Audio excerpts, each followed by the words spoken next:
strange because if you notice, this court has shifted and it hasn't really moved in almost 2 years, October 2018.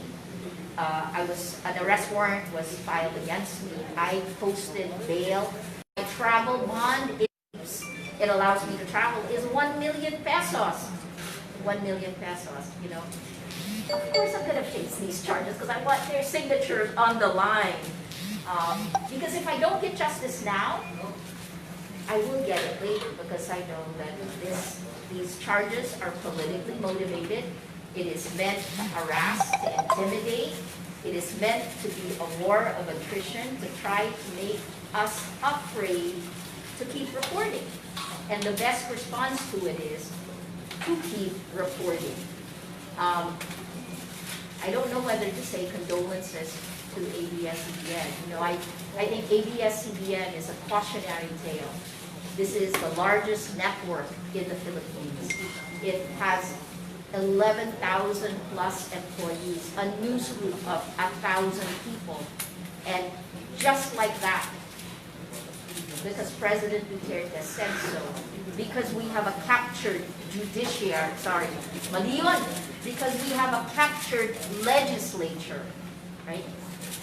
Captured legislature, yun lang talaga nakita natin ngayon, di ba? Paano kaya yung binasa niyo ba yung working group document? Paano yun nangyari? Anyway, so what happened to ABS-CBN can happen to all of us. So journalists, we have to hold power to account, even if power is consolidating. That's really what's happening now. We need to continue to demand accountability, to demand individual legislators. There's so many things that are coming at us, even as we ourselves are under attack. So I guess part of what I appeal for is, you know, we need to come together because this is it. This is the battle. The future of Philippine democracy will be decided in the next few months.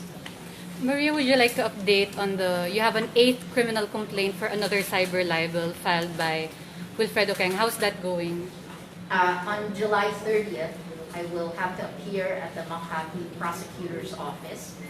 The man who filed the cyber libel case that Ray Santos and I were convicted on June 15th, filed a second case. This time, he wants me to take down a tweet of an old Philippine Star article that is widely available on the internet. Yet another instance where I'm specifically targeted, even though hundreds, if not thousands, have retweeted that same article from different sources, right? You know which one I'm talking about. It's a 2002 article by the Philippine Star. The Philippine Star, when it was threatened by Keng, said that because the cyber libel, the cyber crime law is so vast, they wanted to be prudent, so they took it down. But it's still available on the Wayback Machine. And many other people have retweeted that same thing. So that's my next thing. You know, the question really for us was, is this our battle to fight? Should I just not take down the tweet? What do you think? Should I just not take down the tweet? It's easier. Do I want another case? And then I thought, look at the ordinary people who are being subpoenaed. Kids who are afraid. I'm not going to take down that tweet. Because if they can do that to a journalist, they can do that. That's freedom of speech. Let's not voluntarily give up our rights. This is a right. So, July 30th, that's where I'll be. Pero 16th or 17th floor yata doon in Makati. So, yeah. Beware of the elevators. Yeah, I know. The elevator. So, of course, I'm going to climb the stairs. And Maria, about the request to amend the charge sheet, how would this affect the Rappler? What our lawyer asked for is that Rappler Holdings be given due process. So we were notified in open court today that we're being charged. Rappler Holdings is being charged. I was arraigned. It's kind of bizarre if you think about it, because Rappler Holdings, will it be allowed to file a motion to quash all of this will be worked out, but I was arraigned on an information that was just amended to include someone else. It's almost like, you know, if I'm being charged with child abuse or something, so if I'm being charged, and then someone else, then the prosecution says, no, let me include Bea in that charge of child abuse. Diba? Parang weird siya. But having said that, I'm not a lawyer. It just seems strange. It's substantive. Again, in the Court of Tax Appeals, there had to be motions that were filed, and that was the due process our lawyers asked for. The judge pushed it forward, and that's comment in open court. We manifested that we're against it, and then I was arraigned. So I was arraigned on this one information, the same information for all. It's very strange, actually. It's very interesting that. Anyway, so I was arraigned on the information. I pleaded not guilty. Not guilty. We know your international engagements. How have all these cases limited your travel? Because I understand you have to request authority from the court each time that you, and how much have you paid for all of that? It's been that way for the last 2 years, maybe. Well, definitely the last year. There are 8 different criminal. I have 8 arrest warrants. Grabe, no? I have 8 arrest warrants. Criminal. So that's the goal, diba? The goal is that thing that they said in social media in 2016, journalist equals criminal, becomes a reality in 2020. That's what the social media trolls are saying. I don't, right now, even in the cyber libel case in Branch 46, Judge Montesa has said that I should be allowed to travel. I have to ask for court approvals. I have to give them why. And just like in the Philippines, I'm out on bail. So I just have to give a travel ban. Right now, we're going to post for permission to travel. We posted for permission to travel, and we'll let you know how it goes. But it's hard, right? We already see 4 years down the road how power is consolidating power, how it's death by 1,000 cuts of our democracy. And yet, I have to have faith in the judges. I have to have faith. Even if parang nakakasira ng ulo, di ba? Even if you can see things happening. Because if you don't have faith, what do you have?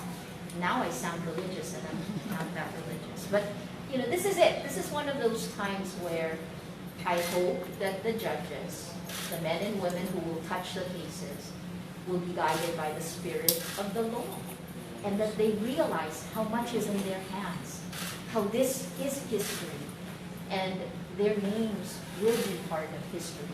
The question is, are they going to be on the right side or the wrong side of history? Okay na, guys?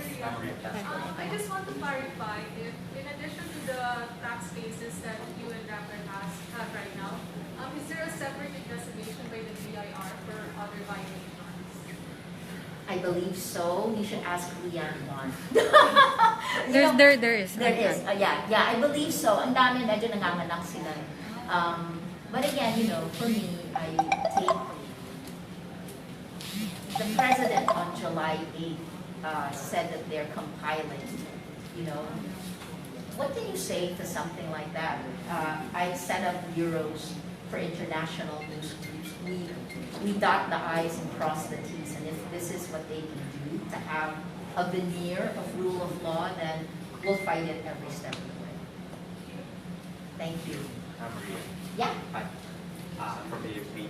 With all what's happening right now, maybe it's even shut down. Your case is in libel, you were convicted. Are you still confident? I mean, compared to the first time your case was filed against you, you're still confident that you will get through this case, or at least a not guilty verdict? It's shocking where we are right now. It's unthinkable that ABS-CBN is shut down. Unthinkable.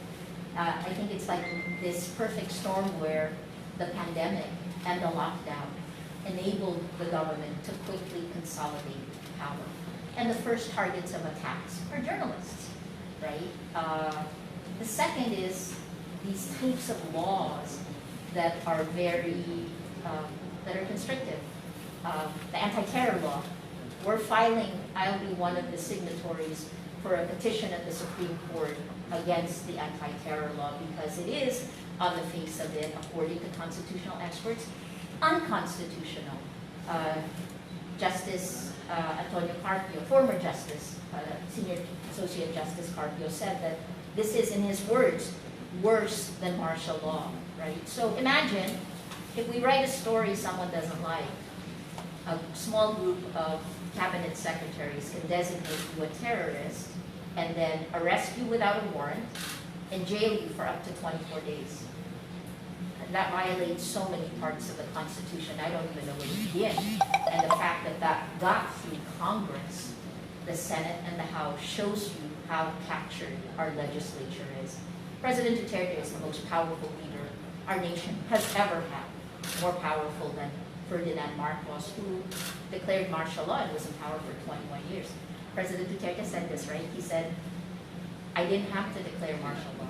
So, and anyway, but the answer to your question is, I have no choice but to be optimistic. I will use my right to speak.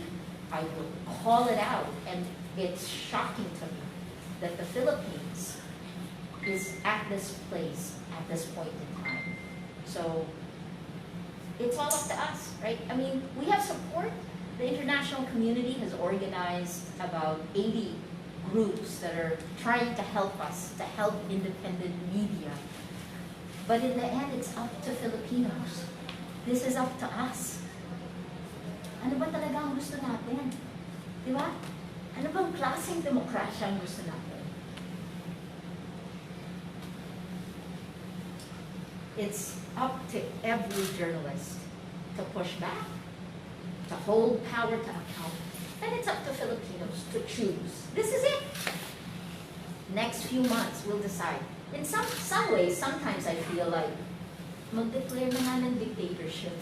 Kasi, mas okay yun eh, in the sense that, kung mag-declare ng dictatorship, alam naman ng lahat ng tao kung ano yung conditions. Hindi na tayo nag-moro-moro. Sorry, my Tagalog is bad. I'm switch to English.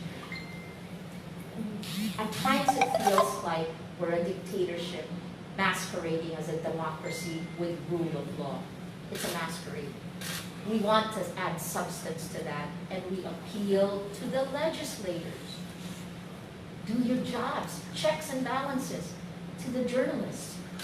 Let's do our jobs to expose. There is so much to expose.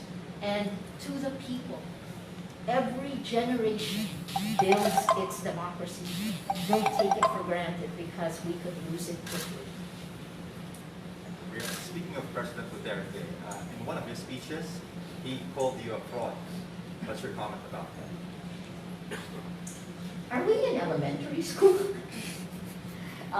You know, I commented, I tweeted, I responded by saying, you know, perhaps the president is seeing too much fraud around him. Next year, I've been a journalist for 35 years. I've been doing this a long time. And my track record is there. It speaks for itself. I've been trying very hard not to attack the government. That's why now we do hold the line. But I think we're getting beyond the point. We actually have to say the government is making moves that are just blatantly against democracy. And I think we have to call that out. Remember, when it is a battle for facts, journalists are activists. So we need to do that. So let me respond. You know, look at reality. Look at what I've accomplished. Look at what we tried to do in these horrendous circumstances, right? Sorry, I don't really, it's hard to attack, no? I think the president should focus on COVID-19 instead of consolidating power and name-calling of journalists. I'm doing my job. Just look at my track record and leave us alone. Let us do our jobs. Last question for me, sorry. And same speech, Duterte said that give us time, we will expose that you're a fraud. What's your, is something like he is hinting that there's another investigation or probably a case against the Rappler or Maria? Look, the government is all powerful. It is all powerful, and it feels like every part of the state has been focused on us. And we're not stopping because you don't give up ground, right? There's a part of me that wants to say, bring it. But the other part says, you know, I run a company. And all I'm doing is shining the light. And I think we now have help from the international community. I think the Philippines cares about the international community, particularly in a time of COVID, because we will need help. You know, sorry, it's been 4 years. If that's the best you can do, bring it. Thank you. Okay na, you might make me already. Thank you guys. Thank you guys. I'm gonna get the files from Maria, the picture from inside the court. Because I'll have it. I didn't get that. Yeah. Oh, sige, it's in the car. Okay, Para all right. high rest. Okay. Thank you. Thanks, guys. Dahan-dahan tayo umuwi. Okay.